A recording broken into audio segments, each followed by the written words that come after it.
Okay, ladies and gentlemen, boys, girls, all appropriate ages, good morning, good afternoon, good evening, where you may be. Hope you're staying safe and healthy and indoors necessary. I'm going to be doing a lot of talking, so luckily I can put AI on, put on a crap AI variant I made, and talk about the Mortal Kombat movie now I've finally been able to watch it. Quick history lesson from me, my experience with Mortal Kombat. I've been playing the game since the first one came out on Sega Mega Drive, which was 1992. I was 8 years old. Fucking hell, time flies. The only Mortal Kombat game I haven't played is Jack Special Forces. So yeah, that sadly means I've played Sub-Zero Mythologies. Other than that, online play, don't really do that much. I'm more the kind of person that plays with friends over, we just take turns, winner stays on, that kind of deal. Can't remember the last time I played a fighting game online. It's been a while. Anywho, so, Mortal Kombat game. Out the way. The movie that just came out is now on all streaming services in the UK. If you couldn't get to watch it in cinema, which I couldn't because every cinema within a 23-mile radius of me is closed. And I still actually am lucky to have my full-time job, so I have a sense of normalcy while everything is going on in the world. So I got to watch it when it came out. I watched it 3 times. Is it a great fun movie? Yes. Is it flawed? Yes. Does it deserve a sequel? It deserves a series, let's be honest.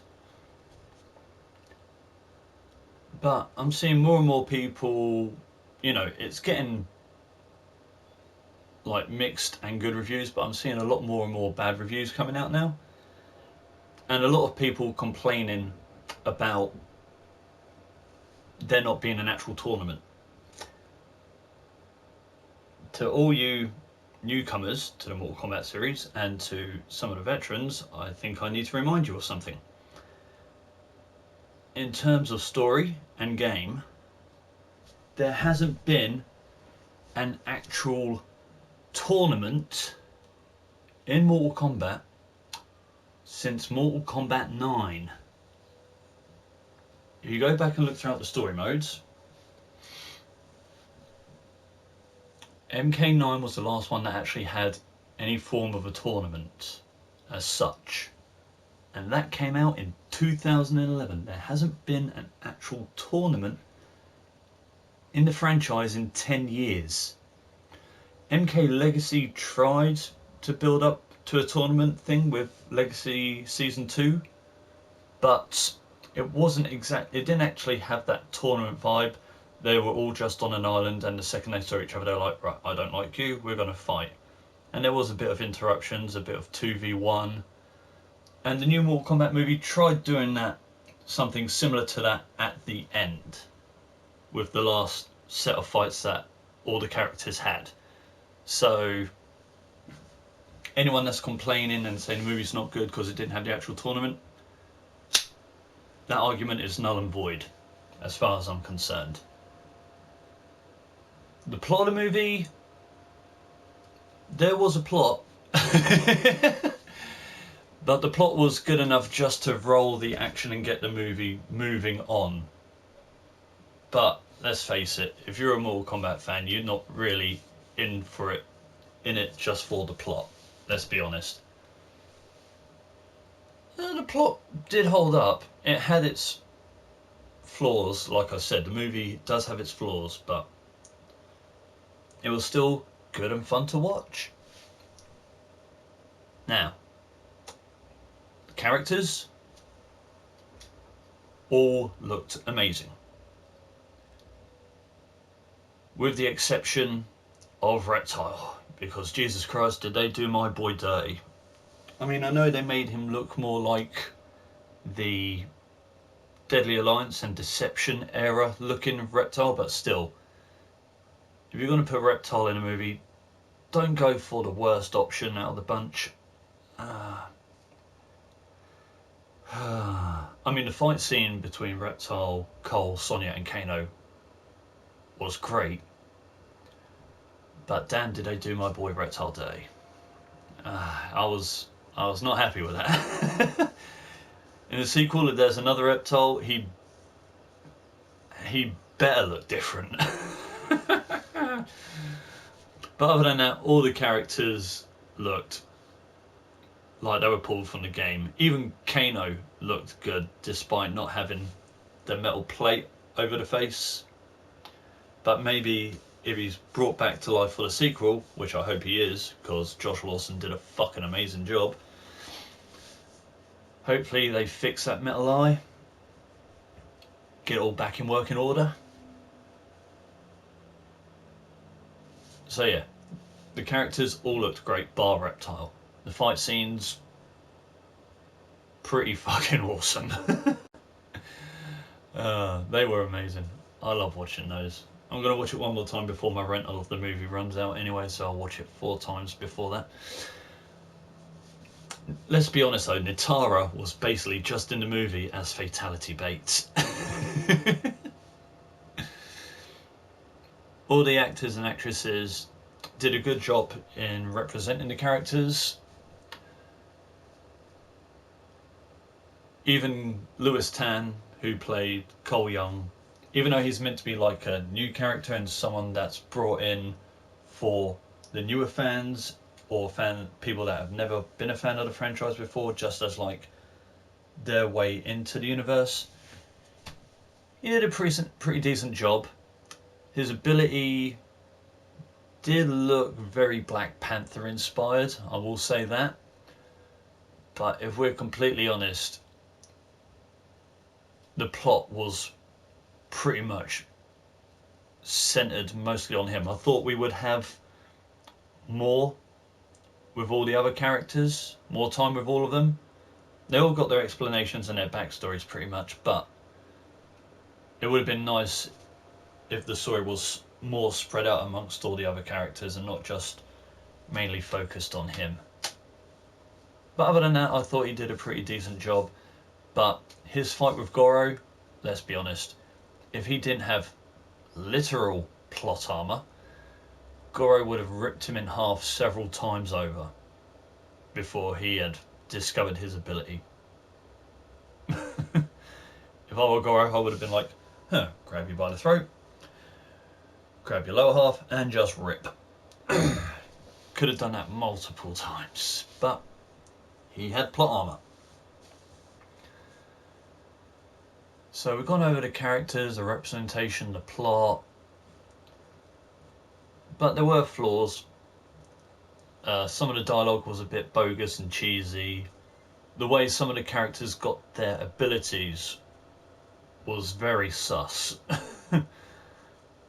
Like, when did metal grow metal? Like, Jax's arms then just out of nowhere became humongous without adding any extra attachments, just through his ability. How? That is not how metal works.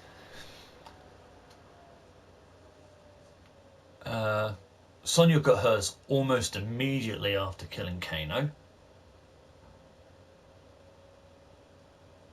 Who else had a dodgy way of getting their Arcana?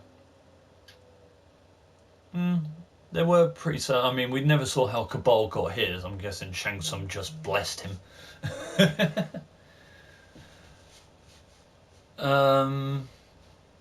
Yeah, there's that. Their Arcanas. Dialogue being a bit cheesy at times, but still passable.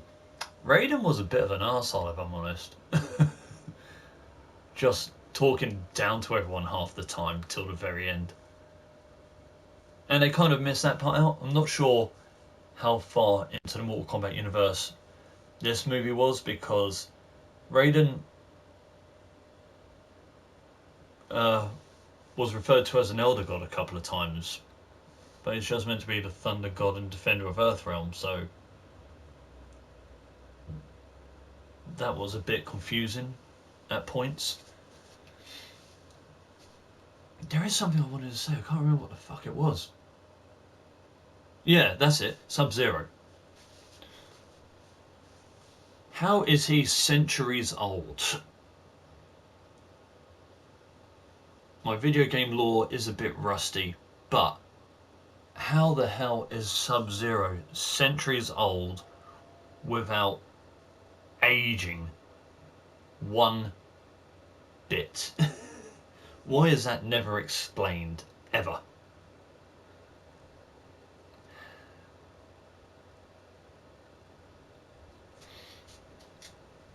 But I mean, other than those minor issues, I just thoroughly enjoyed watching a movie and having a great time.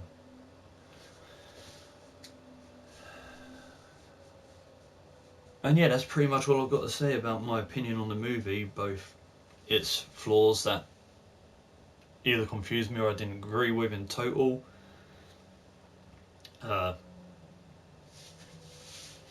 Giving Cole way more screen time compared to anyone else. Even though he's meant to be the new main character, they did really need to actually focus on everyone else a little bit more, I feel.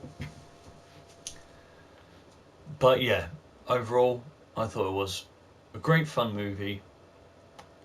And like Joe Taslim has said, he's signed up for, what, 3 or 4 movies?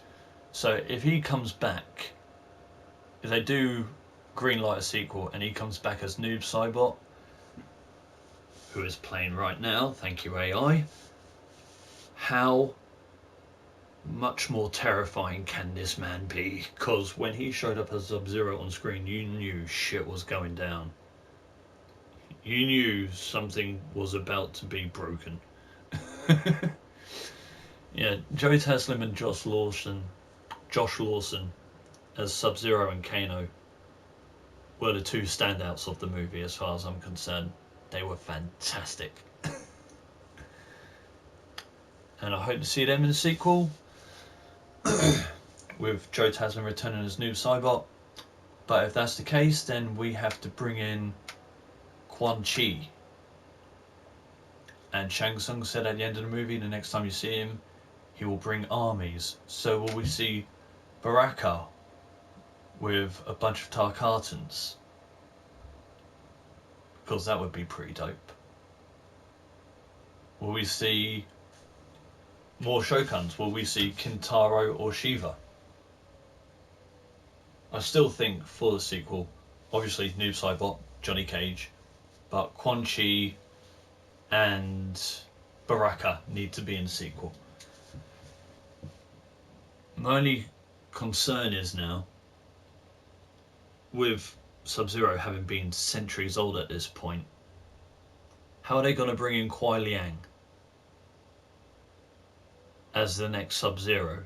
How are they going to retcon that storyline? I'm going to have to go and revisit all the Mortal Kombat lore and see how they could pull it off. Because I do have high hopes. This movie, like I said, was great but flawed, but it was the step in the right direction to continue making more Mortal Kombat movies.